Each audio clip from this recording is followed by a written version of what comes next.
আসসালামু আলাইকুম রহমতুল্লাহি আবারাকাতু। প্রিয় দর্শক, আশা করি সকলেই ভালো আছেন। আমিও আপনাদের দোয়ায় ভালো আছি। দর্শক শ্রোতা, আজকে আমি তিনটি বিশেষ আমল আপনাদেরকে জানিয়ে দেব, যে তিনটি আমল করলে আল্লাহ রাব্বুল আলামিন আপনার আমল নামে 80 বছরের ইবাদত বন্দেগীর সওয়াব দান করবেন। আপনার জীবনের গুনাহগুলো মাফ হয়ে যাবে। আল্লাহ পাক আপনাকে বেহেশত নসিব করবেন। প্রিয় দর্শক, চলুন তাহলে সেই আমল তিনটি জেনে নেওয়া যাক। প্রিয় দর্শক, ভিডিওটি শুরু থেকে শেষ পর্যন্ত দেখলে আশা করি আপনি উপকার পাবেন। প্রথম আমলটি হচ্ছে মাত্র 8 মিনিটের আমলে 80 বছরের ইবাদতের সওয়াব। হযরত আবু হুরায়রা রাদিয়াল্লাহু তাআলা আনহু হতে বর্ণিত এক হাদিসে আছে, যে ব্যক্তি জুমার দিন আসরের নামাজের পরে আপন জায়গা থেকে উঠবার আগে 80 বার নিম্নলিখিত দরুদ শরীফটি পাঠ করবে, তার 80 বছরের গুনাহ মাফ হয়ে যায় এবং 80 বছরের ইবাদতের সওয়াব তার আমলনামায় লেখা হয়। সুবহানাল্লাহ। দরুদ শরীফটি এই: আল্লাহুম্মা সাল্লি আলা মুহাম্মাদিন নাবিয়্যিল উম্মি ওয়া আলা আলিহি ওয়া সাল্লিম তাসলিমা। প্রিয় দর্শক, যারা আরবি পড়তে পারে না তাদের জন্য এখানে বাংলা উচ্চারণ দেওয়া আছে। বাংলা উচ্চারণ: আল্লাহুম্মা সাল্লি আলা মুহাম্মাদিন নাবিয়্যিল উম্মি ওয়া আলা আলিহি ওয়া সাল্লিম তাসলিমা।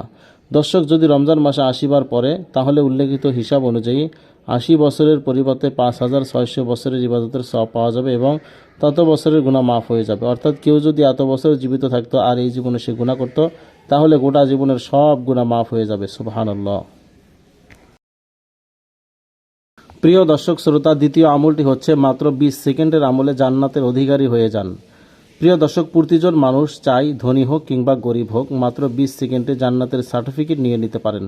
এই সার্টিফিকেটের ঘোষণা সাধারণ কোনো মানুষ দেননি, দিয়েছেন খোদ রব্বুল আলামিন। সত্য হলো, বাক্যগুলো পূর্ণ বিশ্বাস ও অনুশোচনার সাথে আন্তরিকতার সাথে পড়তে হবে।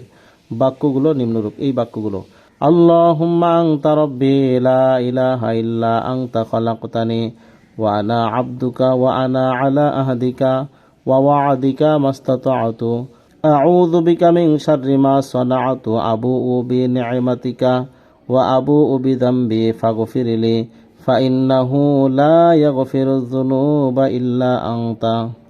প্রিয় দর্শক, যারা আরবি পড়তে পারেন না তাদের জন্য দোয়াটির বাংলা উচ্চারণ দেওয়া আছে: আল্লাহুম্মা আনতা রাব্বি লা ইলাহা ইল্লা আনতা খালাকতানি ওয়া আনা আবদুকা ওয়া আনা আলা আহদিকা ওয়া ওয়া'দিকা মাস্তাতা'তু আউযু বিকা মিন শাররি মা সানা'তু আবুউ বিনি'মাতিকা ওয়া আবুউ বিযামবি ফাগফিরলি ফাইন্নাহু লা ইয়াগফিরুয যুনুবা ইল্লা আনতা। দলিল: রাসূল সাল্লাল্লাহু আলাইহি ওয়াসাল্লাম বলেছেন, যে ব্যক্তি এই বাক্যগুলো পূর্ণ বিশ্বাসের সাথে পাঠ করবে, যদি সেদিন সন্ধ্যায় সে মারা যায় তাহলে সে জান্নাতে প্রবেশ করবে, আর যদি রাতে পড়ে সকালে মারা যায় তাহলেও সে জান্নাতে প্রবেশ করবে।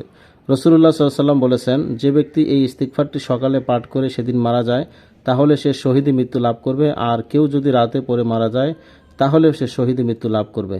এই ইস্তিগফারটির নাম হচ্ছে সাইয়্যিদুল ইস্তিগফার। প্রিয় দর্শক শ্রোতা, তৃতীয় আমলটি হচ্ছে যে আমলটি করলে আপনার গুনাহগুলো আল্লাহ মাফ করে দেবেন। পাহাড় সমান গুনাহ মাফের কোরআনী ব্যবস্থাপত্র এই দোয়াটি: রব্বানা যালামনা আনফুসানা ওয়া ইল্লাম তাগফির লানা ওয়া তারহামনা লানাকুনান্না মিনাল খাসিরিন। এখানে বাংলা উচ্চারণ: রব্বানা যালামনা আনফুসানা ওয়া ইল্লাম তাগফির লানা ওয়া তারহামনা লানাকুনান্না মিনাল খাসিরিন। প্রিয় দর্শক, যে ব্যক্তি এই আয়াতটি প্রতি ফরজ নামাজের পর একবার করে পাঠ করবে এবং তার গুনাহ মাফের দোয়া করবে, আল্লাহ তাআলা তার গুনাহগুলো মাফ করে দেবেন। কেননা এটি হযরত আদম আলাইহিস সালাতু ওয়াস সালামের দোয়া, যেটি কবুল হয়েছিল। দর্শক, যে তিনটি আমলের কথা বললাম সেই তিনটি সহিহ হাদিসের আমল। আল্লাহ পাক আমাদেরকে আমল করার তৌফিক দান করুন। আমিন।